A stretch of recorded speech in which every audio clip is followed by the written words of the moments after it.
What's up, tribe? How you guys doing? Go ahead and hit that subscribe button. I hope you like this video. This is going to be your review to the finale of Dirty John, the Betty Broderick story. So, the ending was anticlimactic. Like, we know what happened. She goes on trial, and the first trial was a hung jury or a mistrial or something. She wasn't convicted. But, of course, the state immediately was going to retry her. And her lawyer kept telling her, listen, don't get cocky. Don't get cocky. They made a mistake. They're not going to... He was like, they might make some mistakes, but they're not going to make the same mistake twice. The lawyer didn't question her about what happened in the room, and there was some discrepancy with the questioning or what have you. But while all of this is going on, she's getting letters from all over the country of women who are telling her, listen, I understand. What he did to you was terrible. Oh my gosh, what took you so long? Like, I'm with you, Betty. And it was this whole outcry of support for her. And so it really went to her head, and it really gave her the justification that everybody agrees with me. I'm right. He was wrong. And no one's going to convict me. But what she didn't understand was that those people writing her letters were not on her jury. And she got so cocky that the second time that she was on the stand, that lawyer tore her up. The lawyer tore her up. And let's just be clear, okay? At the end of the day, Betty, you killed them people. You shot them and you killed them. Do I understand why you did it? Yes. Do I think Dan was an asshole? Absolutely. But you killed them people. Do I think she was in the middle of a mental break? Absolutely. Like, even when she was in jail, why she was calling her friends talking about, I escaped, meet me on the corner of such and such and such and such, I'm going to be behind the dumpster, hurry up and bring a wig. Like, she was actually calling her friends, playing pranks on them like that. Girl.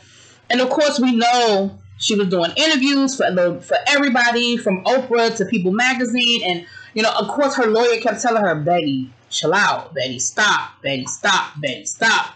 But she couldn't help herself, because she finally felt vindicated. She finally felt like somebody hears me.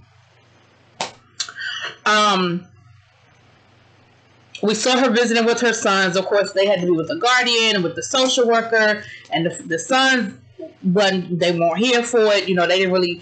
And from my understanding, one of her sons has sort of forgiven her. The other one hasn't. It's the same thing with her daughters. One daughter has sort of forgiven her and has a relationship with her. The other daughter has not. And so her kids are sort of split down the middle.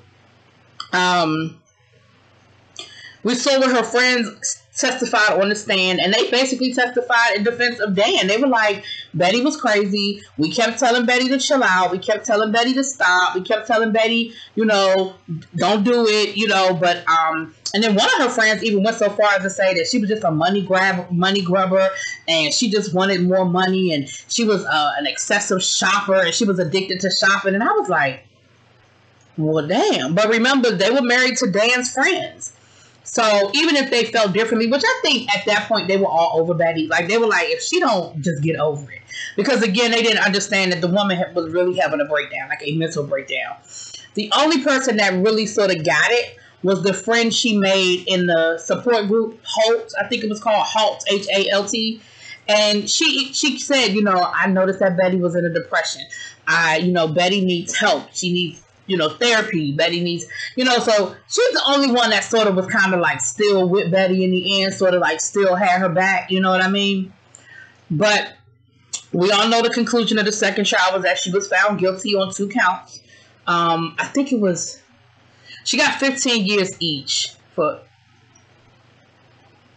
they couldn't do first degree. I think it was manslaughter was what she was convicted of. And from my understanding, she's actually been up for parole twice. Maybe even 3 times, but I'm pretty certain it was at least twice. And she had an opportunity to, but she won't show any remorse. She won't show any remorse. She won't say she was wrong. She won't say that she apologizes for killing them. And so, back to jail you go, girl.